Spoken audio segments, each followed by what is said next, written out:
Hi friends, ఈరోజు క్లాస్లో మనం షుడ్ అండ్ హెల్పింగ్ వెర్బ్స్ గురించి తెలుసుకుందాం. ఈ షుడ్ అండ్ హెల్పింగ్ వెర్బ్ ఎప్పుడు ఉపయోగిస్తామంటే, నువ్వు బాగా చదవాలి, నేను వెళ్ళాలి, అతను మాట్లాడాలి, నువ్వు నేర్చుకోవాలి. సో ఈ విధంగా మనం ఏవైనా సెంటెన్స్ చెప్పాలనుకున్నప్పుడు ఆ సెంటెన్స్లో షుడ్ అండ్ హెల్పింగ్ వెర్బ్ ఉపయోగించి ఈజీగా చెప్పచ్చు ఫ్రెండ్స్. ఓకేనా? అంటే బాధ్యతగా చెయ్యాలి, వెళ్ళాలి అని చెప్పేటప్పుడు ఏదైనా షుడ్ అండ్ హెల్పింగ్ వెర్బ్ ఉపయోగిస్తాం. అయితే సెంటెన్స్ అనేది ఈ విధంగా ఫామ్ చేయాలి. Subject, helping verb, main verb. So subjects అంటే I, we, you, they, he, she, it. So వీటిని సబ్జెక్ట్స్ అంటారు. ఇవి ఆల్రెడీ మనకు తెలుసు. టుడే క్లాస్లో helping verb should.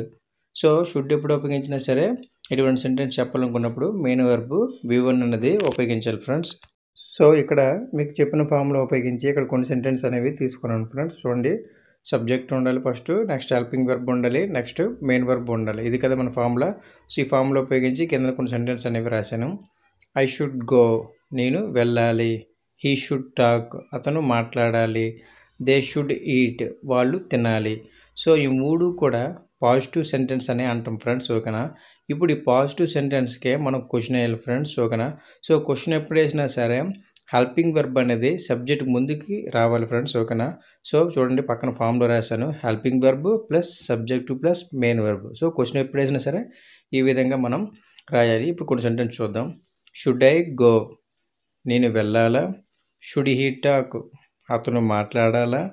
Should they eat, వాళ్ళు తినాలా. సో ఈ విధంగా అర్థం అనేది వస్తుంది ఫ్రెండ్స్. ఓకేనా? సో మనం ఎప్పుడు క్వశ్చన్ వేసినా సరే హెల్పింగ్ వెర్బ్ అనేది సబ్జెక్ట్ ముందుకి రావాలి ఫ్రెండ్స్. సో ఈ మూడింటిని కలిపి పాజిటివ్ క్వశ్చన్స్ అని అంటాం. ఇప్పుడు నెగిటివ్ సెంటెన్స్ అంటూ నెగిటివ్ క్వశ్చన్స్ అనేవి చూద్దాం ఫ్రెండ్స్. ఓకేనా? So negative sentence, negative questions మనం చెప్పాలనుకుంటే హెల్పింగ్ వెర్బ్కి నాట్ అనేది యాడ్ చేయాలి ఫ్రెండ్స్. సో టుడే క్లాస్లో హెల్పింగ్ వెర్బ్ ఏంటి? షుడ్. సో షుడ్కి నాట్ యాడ్ చేస్తే షుడెంట్ అవుతుంది. ఓకేనా? సో ఇప్పుడు ఉపయోగించి కొన్ని సెంటెన్స్ అనేవి చూద్దాం. ఐ షుడెంట్ గో, నేను వెళ్ళకూడదు. హీ షుడెంట్ టాక్, అతను మాట్లాడకూడదు. దే షుడెంట్ ఈట్, వాళ్ళు తినకూడదు. సో ఈ మూడింటిని కలిపి నెగిటివ్ సెంటెన్స్ అంటాం ఫ్రెండ్స్. ఓకేనా? సో ఇప్పుడు ఈ నెగిటివ్ సెంటెన్స్కే మనం క్వశ్చన్ వేయాలి. సో క్వశ్చన్ ఎప్పుడు వేసినా సరే హెల్పింగ్ వెర్బ్ అనేది సబ్జెక్ట్ ముందుకు రావాలి. So today class helping verb should not. So ఆ షుడ్ నాట్నే సబ్జెక్ట్ ముందు తెచ్చి ఇక్కడ రాసిన చూడండి నెగిటివ్ క్వశ్చన్లో.